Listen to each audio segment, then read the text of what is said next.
Have you ever felt the world shift beneath your feet, as if something unseen was pulling strings you didn't even know existed? I'm sharing this story because we all face moments that test us, moments that demand we dig deep and find strength we never knew we had. It's a tale that gripped me, a friend's harrowing journey, and it's important because it reminds us that even in our darkest hours, there's wisdom to be found, kindness to be given, and hope to hold on to. Picture this: a man alone, tormented by a crimson throw pillow that appears from nowhere, its golden threads whispering secrets of dread. What follows will chill you, thrill you, and maybe even change you. So, settle in, dear friends, and let's unravel this mystery together. It was a crisp autumn evening when John came home, weary from a day that had stretched him thin. He lived alone in a modest apartment, a place he'd carved out for himself after years of hard work, a quiet haven in his early retirement. The living room welcomed him with its familiar shadows, but as he tossed his coat over a chair, his eyes caught on something that didn't belong. There, on his faded gray couch, sat a decorative throw pillow. It was a striking crimson, its surface adorned with intricate gold embroidery that seemed to dance in the low light. John froze. He hadn't bought it, hadn't received it as a gift. He was a practical man, not one for frivolous decor, and certainly not one to believe in anything beyond what he could touch or see. He stepped closer, his breath shallow. The pillow's design wasn't random. There, in the center, was a symbol. Interlocking circles and jagged lines, woven with such precision it felt alive, almost pulsing. He reached out, then pulled back, a shiver racing up his spine. It wasn't just fatigue, he told himself, though his mind scrambled for reason. Maybe a neighbor had slipped in, left it as a quiet act of kindness? But the door had been locked, the windows shut tight. He lived on the third floor. No one could have climbed in without notice. That night, sleep eluded him. The pillow sat where he'd left it, a silent intruder. He lay in bed, staring at the ceiling, trying to dismiss the unease gnawing at him. We've all had those moments, haven't we? When something small, a sound, a shadow, grows larger in the quiet, testing our grip on reality.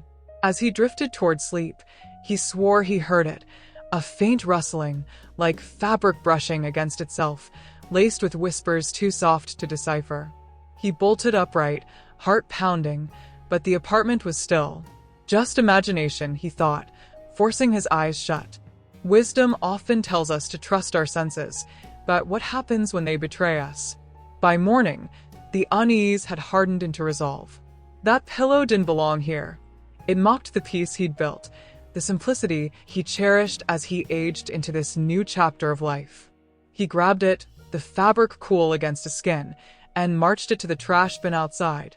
The lid slammed shut, and he exhaled, feeling lighter, as if he'd cast off a weight he hadn't known he carried.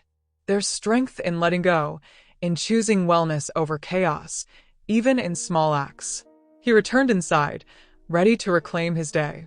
But when he stepped into the living room, there it was again. The crimson pillow, pristine and untouched, rested on the couch like it had never left. His knees buckled. He'd thrown it away. He'd felt the bin's cold metal, heard the thud. This wasn't possible. His hands trembled as he picked it up, the symbol staring back at him, unyielding. Was he unraveling, or was something darker at play? He set it down, backing away, his mind racing. In history, objects have carried weight beyond their making. Think of the Hope Diamond, passed through hands with whispers of misfortune trailing behind it. John didn't know it yet, but that pillow was no mere trinket. Before I go on, let me pause to say how grateful I am for you all. Our channel's growing bigger and faster than I ever dreamed, and it's because of friends like you who listen, who feel these stories in your bones. If you haven't yet, please subscribe to my YouTube channel. It keeps us connected, ensures you don't miss what's coming. Now, let's dive back in. John spent the day in a haze, the pillow a constant shadow in his thoughts. He tried to focus, brewing tea, flipping through a book, but his eyes kept drifting to it. By evening, he couldn't ignore the chill creeping through him. He'd always prided himself on logic, on facing life's challenges head-on, But this defied explanation. That night, the whispers returned, louder, threading through the darkness. He crept to the living room, peering around the corner. The pillow hadn't moved, yet the air felt thick, charged with something he couldn't name. Desperate, he snatched it up and hurled it into the hall closet, slamming the door shut. There. Out of sight, out of mind. But as he turned away, a low creak echoed behind him. The door swung open, slow and deliberate, revealing the pillow nestled among old coats, its gold threads glinting like eyes. His breath caught. This wasn't a kindness left by a friend, nor a quirk of an aging mind. It was a challenge, a test of resilience he hadn't asked for. Sleep came in fits after that, haunted by visions of the symbol twisting into shapes he couldn't grasp. Morning brought no relief. The pillow was back on the couch, as if mocking his efforts. John stood over it, fists clenched. He'd faced hard times, loss, struggle, the quiet loneliness of growing older. But this was different. This was a fight against something impossible, something that demanded he look beyond himself for answers. Little did he know, the true battle was just beginning, one that would call on every ounce of strength, kindness, and wisdom he could muster. John couldn't shake the dread that clung to him like a second skin. The crimson throw pillow, adorned with intricate gold embroidery, sat smugly on his couch, an unwelcome guest that refused to leave. He had tried everything, tossing it in the trash, locking it in the closet, but it always returned, as if taunting him with its persistence. Today, he resolved to take a different approach. If he couldn't destroy it, perhaps he could give it away. Surely, donating it to a charity shop would sever whatever strange bond kept it tethered to him. He grabbed an old towel from the linen closet, wrapping the pillow carefully to avoid touching its soft, deceptive surface. Placing it into a plastic bag, he tied the top tightly, as though sealing away a dangerous artifact. The walk to the charity shop felt longer than usual. The streets were eerily silent, save for the occasional rustle of leaves skittering across the pavement. The air hung heavy with the promise of rain, and John quickened his steps, eager to be rid of his burden. At the shop, a kindly old woman with silver hair accepted the donation with a warm smile. "Thank you, dear," she said, her voice a soothing balm against his frayed nerves. John handed over the bag, a wave of relief washing over him as he watched her carry it to the back room. For the first time in days, he felt unencumbered, free of the pillow's oppressive presence. He left the shop with a lighter step, daring to hope this nightmare was over. But hope was a fragile thing. When John opened his apartment door, his stomach dropped. There it was, the crimson pillow, pristine and untouched, resting on the couch as if he'd never taken it away. His breath caught in his throat. This defied logic. He had seen the woman take it, watched it disappear behind the counter. Yet here it was, mocking him with its impossible return. His mind spiraled. Was he losing his sanity? Was this a psychological unraveling, his fears conjuring the pillow as some twisted hallucination? Or was something darker, something supernatural, at work? The questions gnawed at him, and he knew he couldn't face this alone. He needed perspective, a voice of reason to anchor him. Margaret came to mind, an elderly friend whose wisdom had guided him through countless storms. If anyone could help, it was her. Grabbing his coat, John left the apartment, the pillow's silent gaze burning into his back as he closed the door. Margaret lived in a quaint cottage on the town's edge, surrounded by a garden that bloomed defiantly against the seasons. She welcomed him with a smile and a steaming cup of tea, the scent of lavender and chamomile easing the tension in his shoulders. Settling into a worn armchair, John recounted his ordeal, the pillow's relentless returns, the whispers that haunted his nights, the growing dread he couldn't shake. Margaret listened, her eyes sharp and thoughtful. When he finished, she leaned back, her fingers tracing the rim of her teacup. "John," she began, her voice steady, "this pillow might not be just a thing. It could be a symbol, a mirror reflecting something you've buried deep within." He frowned, uncertain. "What do you mean?" "Life has a way of confronting us with what we avoid," she said. "Regrets, fears, Unresolved pieces of ourselves, they don't vanish. They linger like that pillow until we face them. Maybe it's tied to something you need to let go of or something you need to understand. Her words struck a chord, though John wasn't sure he wanted to hear them. He'd always seen himself as practical, not one for metaphors or introspection. Yet Margaret's calm certainty planted a seed of doubt. What if she was right? What if the pillow was more than a physical curse? She reached over, patting his hand gently. Reflect on it, dear. The truth might be closer than you think. John left her cottage with a mix of comfort and unease. Margaret's perspective offered a lifeline, but it didn't erase the pillow's reality. When he returned home, it was still there, its gold threads catching the dim light like a spider's web. He stared at it, trying to see it as a symbol, but the whispers intensified, a low hum that filled the room with unease. He shook his head, willing the sound to fade. Sleep eluded him that night. The whispers wove into his thoughts, a relentless thread pulling him toward exhaustion. When he finally drifted off, his dreams were vivid and unsettling. He found himself in his grandmother's house, a place frozen in time from his childhood. The air smelled of old books and faded roses, and the wooden floors creaked beneath his feet. In the living room, he saw it, a crimson pillow, identical to the one in his apartment, resting on his grandmother's faded couch. His pulse quickened as he approached, drawn by an inexplicable pull. As his fingers brushed the fabric, a voice echoed through the dream, his grandmother's, soft but urgent. Beware the cursed object, John. It brings misfortune to those who possess it. He jolted awake, drenched in sweat, his heart hammering against his ribs. The dream clung to him, vivid and real. He remembered his grandmother's tales, stories of a family heirloom cursed to haunt its owners. As a child, he'd laughed them off as fanciful bedtime stories. Now they felt like warnings he'd ignored.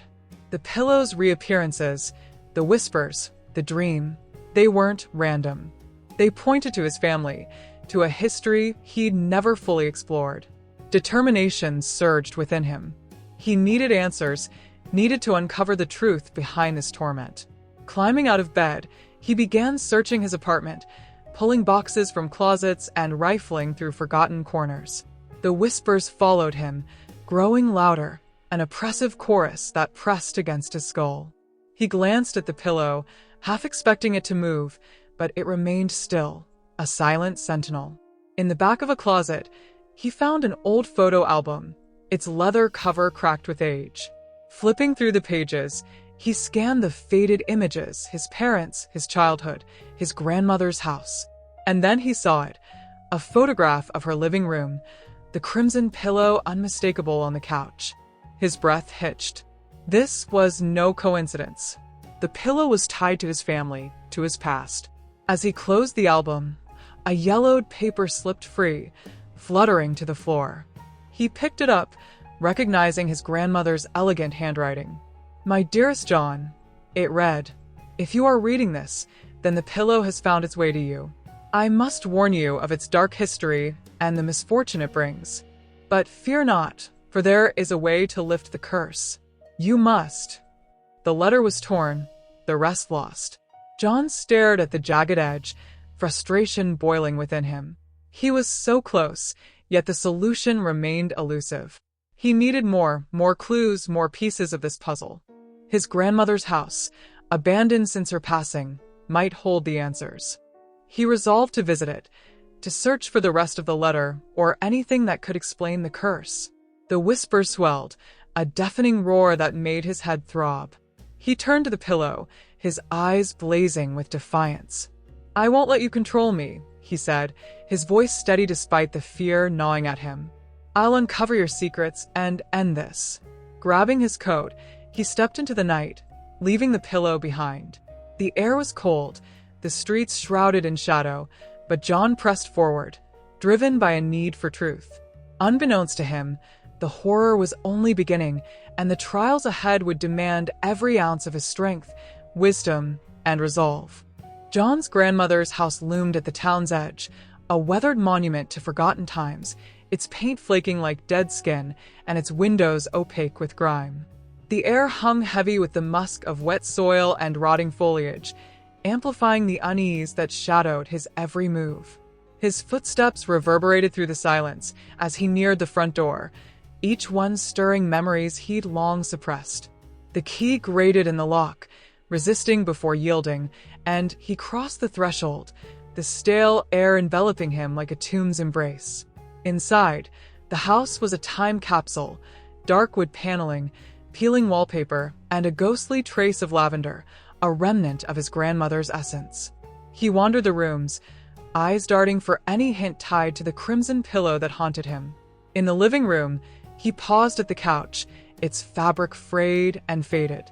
Though bare now, he could picture the pillow there, its blood-red hue and gold threads searing his memory from the dream that wouldn't relent.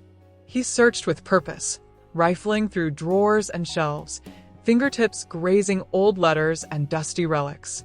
Whispers trailed him, faint but persistent, a tether to the pillow's hold on his mind. He ignored them, pressing on. In the attic, amid stacks of moth-ravaged clothes and brittle photographs, he uncovered a small chest, its lock corroded but unbroken. With a strained effort, he forced it open, revealing a bundle of papers bound by a ribbon, its color dulled by time. His pulse quickened as he loosened the knot, recognizing his grandmother's meticulous script. The papers were letters to his mother, penned years before he existed.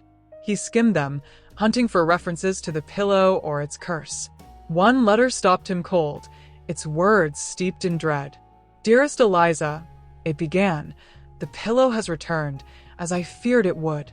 I thought I had rid our family of its curse, but it seems to have a will of its own. It brings misfortune, Eliza, and I fear for our family's safety. I have found a way to banish it, but it requires great sacrifice. I will not burden you with the details, but know that I am doing everything in my power to protect you and John." John's breath hitched. The pillow wasn't just his burden. It was a generational scourge, a sinister thread woven through his lineage. What sacrifice had his grandmother meant? Why had she kept it veiled? He rummaged deeper in the chest, desperate for more, but found only a small, ornate key, its use a mystery. Frustration clawed at him. The house hoarded its secrets, mocking his efforts. A floorboard groaned behind him, and he whirled, heart hammering. The attic stood empty, yet the air buzzed with an unseen presence, as if the walls themselves observed him. He dismissed it as nerves and pressed on. In the basement, he discovered a loose brick concealing a hidden nook. Inside lay a leather-bound journal, its pages fragile and ink faint. It belonged to his great-grandfather, who had acquired the pillow on a journey through Eastern Europe. He called it a gift from an enigmatic woman who cautioned of its dual nature, fortune entwined with ruin.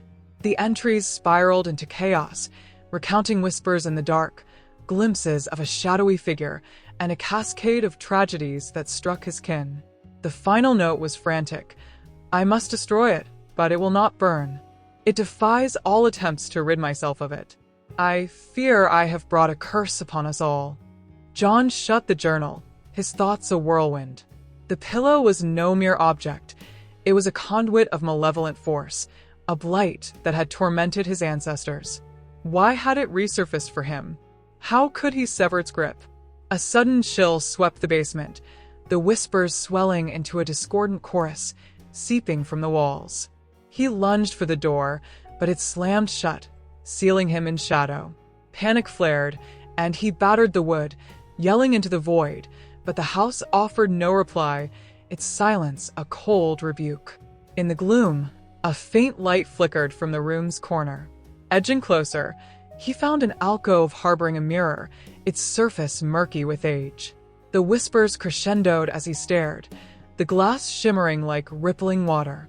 A shape materialized within, a vague, human silhouette. John froze as it spoke, its voice a weave of murmurs. "You seek to break the curse, John, but it is not so easily done. The pillow is bound to your bloodline, and only through great sacrifice can it be undone." "What sacrifice?" John demanded, voice quaking. "Tell me what I must do." The figure wavered, and briefly, He saw his grandmother's face, etched with grief. "The pillow feeds on fear and despair," she intoned. "To break the curse, you must confront your deepest fears and offer a selfless act of kindness. Only then will it release its hold." The mirror dimmed, the figure dissolving, and the door creaked ajar, freeing him. Yet her words bore down on him.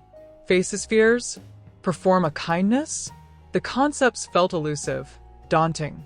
Leaving the house, the whispers receded, but dread lingered. The pillow waited at home, a taunting specter of the trial ahead. He couldn't do this alone. He needed guidance to navigate the abyss. At his apartment, the pillow rested on the couch, its gold threads glinting with malice. John glared at it, resolve stealing within him. He wouldn't let this curse claim him. He'd shatter it, whatever the price. That night, in bed, the whispers returned, but he tuned his ear to them. Amid the din, a single voice emerged, his grandmother's, soft yet distinct, urging him to find Thomas, an occult scholar who had once aided her. Purpose ignited, John slipped into sleep, dreaming of a trail through shadows, lit by kindness and insight.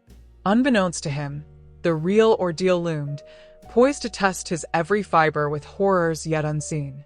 John's search for Thomas, the occult scholar, began with a sense of urgency that bordered on desperation. His grandmother's voice had whispered the name through the haze of his dreams, a lifeline thrown across the void of fear. He didn't know where to start, but the pillow's relentless presence pushed him forward. Every moment it sat in his apartment, its crimson fabric and gold threads seemed to pulse with a malevolent energy, as if daring him to ignore it. He began by scouring old phone books and online directories, but the name Thomas was too common, and without a last name, it was like searching for a shadow in the dark. Frustration gnawed at him, but he refused to give up. He visited the local library, hoping to find some record of occult scholars or historians who might fit the description. The librarian, a young woman with a penchant for the arcane, listened to his vague request with a raised eyebrow, but offered to help. After hours of sifting through dusty tomes and faded manuscripts, John found a reference to a Thomas Eldridge, a scholar known for his expertise in cursed objects and paranormal phenomena. The book mentioned that Eldridge had retired to a small town not far from John's own, where he lived in seclusion, shunning the public eye. It was a slim lead, but it was all John had. With a mix of hope and trepidation, John set out for the town of Willowbrook, a place that seemed frozen in time, its streets lined with ancient oaks and houses that whispered of bygone eras. He asked around, but few seemed to know of Thomas Eldridge, and those who did spoke of him with a mix of reverence and fear. Finally, an old man at the local diner pointed him toward a secluded cabin on the outskirts of town, warning him that Eldridge was not fond of visitors. The cabin was nestled deep in the woods, its wooden walls weathered and overgrown with ivy. As John approached, the air grew thick with the scent of damp earth and decaying leaves. He knocked on the door, his heart pounding in his chest. After a long moment, the door creaked open, revealing a man in his late 70s, his face lined with age and his eyes sharp with intelligence. "Thomas Eldridge?" John asked, his voice trembling slightly. The man nodded curtly. "Who's asking?" "My name is John. I believe you knew my grandmother. She told me to find you in a way." Eldridge's eyes narrowed, but he stepped aside, allowing John to enter. The cabin was cluttered with books, artifacts, and strange symbols etched into the walls. It smelled of incense and old paper, a sanctuary for the esoteric. John recounted his story, the pillow's appearances, the whispers, the dreams, and the cryptic message from his grandmother. Eldridge listened intently, his expression unreadable. When John finished, the old scholar leaned back in his chair, steepling his fingers. "Your grandmother was a brave woman," Eldridge said softly. "She came to me many years ago, seeking help with the same curse. I tried to assist her, but the pillow's power is formidable. It's tied to your bloodline, John, and it won't let go easily." "What is it?" John asked, his voice barely above a whisper. "Why does it keep coming back?" Eldridge sighed, his gaze distant. "The pillow is a conduit for a malevolent entity, one that feeds on fear and despair. It was created centuries ago by a sorcerer who sought to trap his enemies in a cycle of torment. The entity latches onto a family, passing from generation to generation until it is either appeased or destroyed. How do I destroy it? John demanded, his hands clenched into fists. Eldridge shook his head. Destruction is not simple. The entity must be confronted directly, and that requires facing your deepest fears. But there is another way, a way your grandmother discovered but could not complete. John leaned forward, his heart racing. What is it? To break the curse, you must perform an act of profound kindness, one that counteracts the entity's malevolence. It must be selfless, born from the heart, and it must be done in the face of your greatest fear. John frowned, the weight of the words settling on him. What does that mean? What kind of act? Eldridge's eyes softened. That I cannot tell you. It is different for each person. Your grandmother tried, but she faltered at the last moment. The entity exploited her fear, and the curse persisted. John's mind raced. An act of kindness in the face of fear. What could that be? He thought of his life, his solitude, the walls he'd built around himself. He wasn't unkind, but he wasn't exactly a beacon of generosity either. The task felt insurmountable, especially with the pillow's whispers gnawing at his sanity. As if sensing his doubt, Eldridge placed a hand on his shoulder. You are stronger than you think, John. Your grandmother believed in you, and so do I. But you must hurry. The longer the pillow remains, the stronger the entity grows. John nodded, determination hardening within him. He thanked Eldridge and left the cabin, the old scholar's words echoing in his mind. As he drove back to his apartment, the sky darkened, heavy clouds rolling in like a shroud. The air crackled with tension, as if the world itself sensed the impending confrontation. When he entered his apartment, the pillow was there, waiting. But this time, John didn't flinch. He stared at it, his resolve steeling. I will end this, he whispered, his voice steady. I will face my fears and break your hold. That night, the whispers were louder than ever, a cacophony of voices that seemed to claw at his mind. But John didn't retreat. He sat on the couch, the pillow beside him, and closed his eyes, focusing on his breath, on the lessons he'd learned. He thought of Margaret's wisdom, of Eldridge's guidance, of his grandmother's sacrifice. He wasn't alone in this fight. In the depths of the night, a new dream came to him. He stood in a vast, empty field, the sky above him a swirling vortex of shadow. Before him stood a figure cloaked in darkness, its eyes glowing with a malevolent light. It was the entity, the source of the curse. You cannot defeat me, it hissed, its voice a chorus of despair. You are weak, John. You will fail, just as your grandmother did. John's heart pounded, fear threatening to overwhelm him. But he stood his ground, his voice steady. I am not afraid of you. I will break this curse, no matter what it takes. The entity laughed, a sound that chilled him to the bone. We shall see. Your greatest fear awaits, and when it comes, you will crumble. The dream dissolved, leaving John gasping in the darkness. He knew the entity was right. His greatest fear was yet to be faced. But he also knew that he had the strength to confront it, to perform the act of kindness that would shatter the curse. The next morning, John awoke with a plan. He would seek out someone in need, someone who required an act of profound kindness. It wouldn't be easy, but it was a start.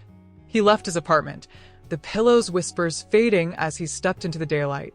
Little did he know, the entity was watching, waiting for the perfect moment to strike. The final test was near, and it would demand everything John had left.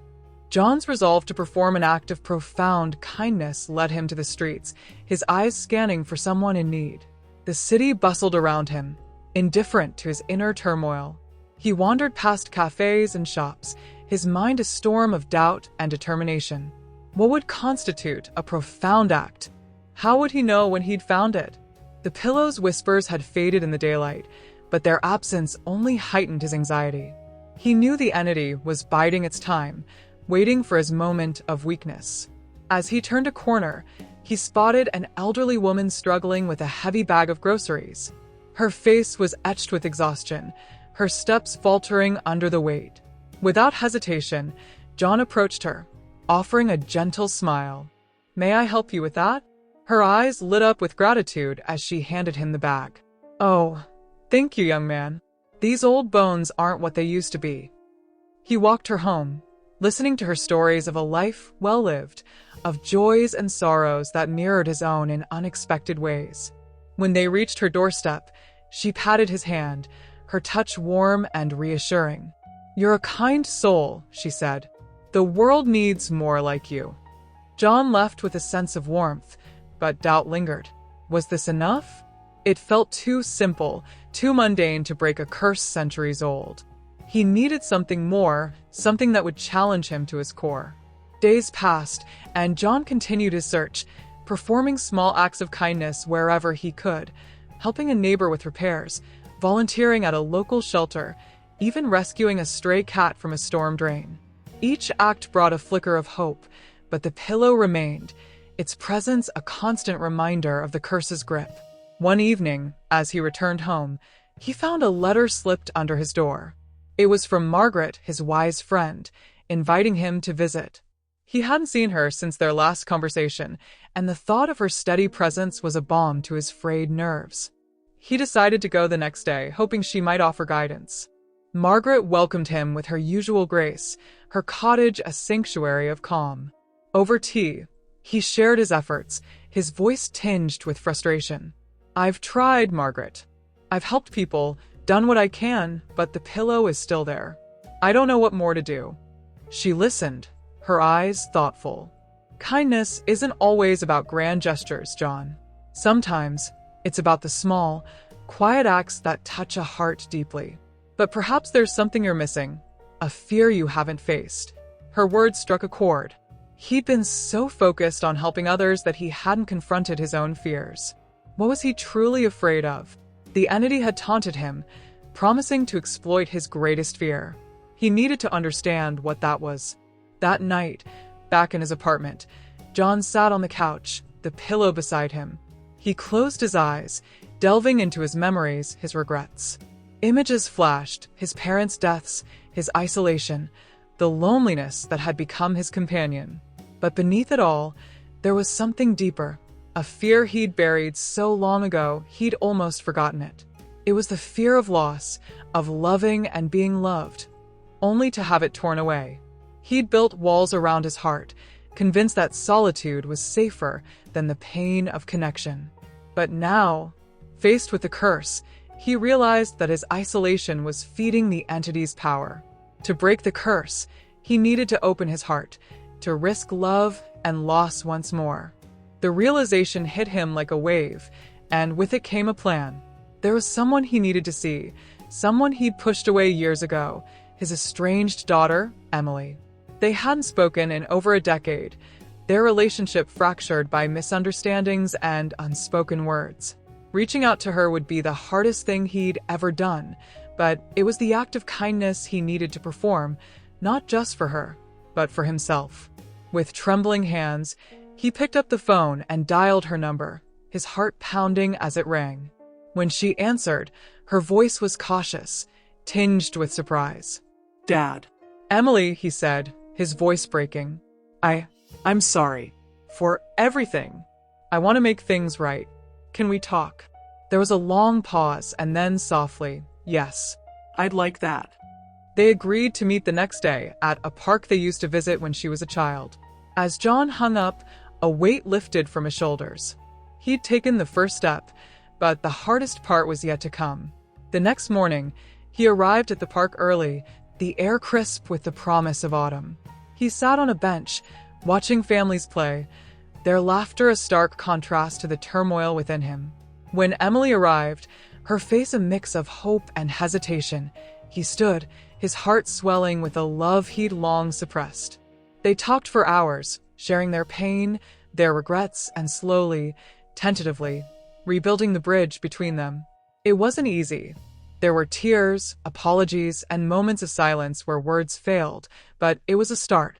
As the sun began to set, Emily hugged him, her embrace a lifeline he hadn't known he needed.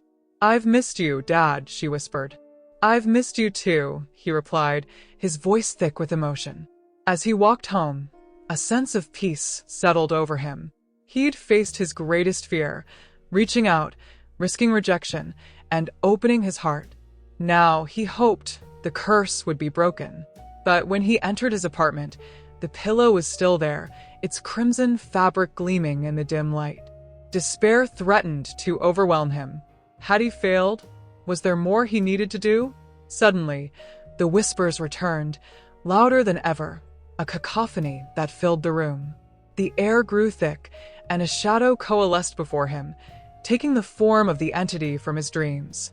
Its eyes burned with malice, its voice a hiss of fury. "You think you can defeat me with a mere reconciliation?"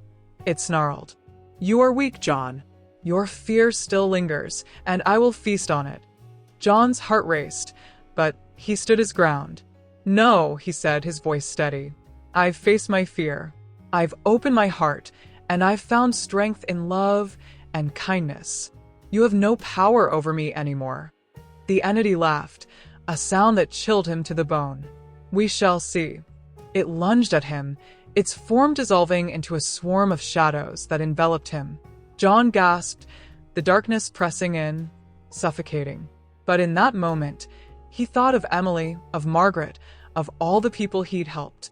He wasn't alone. He had love, and that was his strength. With a surge of will, he pushed back against the shadows, his voice ringing out. "I am not afraid of you. I choose kindness, I choose love, and I banish you from my life." The shadows writhed, a screech of rage echoing through the room, and then, with a blinding flash of light, they dissipated. The pillow on the couch began to unravel, its threads disintegrating into ash, until nothing remained but a faint whisper of dust. John collapsed onto the couch, his body trembling with exhaustion. It was over. The curse was broken. In the days that followed, John felt a lightness he hadn't known in years. He continued to rebuild his relationship with Emily, and he found joy in the small acts of kindness he performed daily. The pillow was gone, its malevolence vanquished by the power of love and selflessness. As he sat in his apartment one evening, sipping tea and watching the sunset, he reflected on his journey. He'd learned that true strength came not from isolation, but from connection, from facing one's fears and choosing kindness even in the darkest of times. It was a lesson he would carry with him for the rest of his days. And so, the story of the Crimson Throw pillow came to an end, a tale of horror transformed into one of hope and redemption. For in the end, it was not the curse that defined John, but his courage to confront it and emerge stronger on the other side.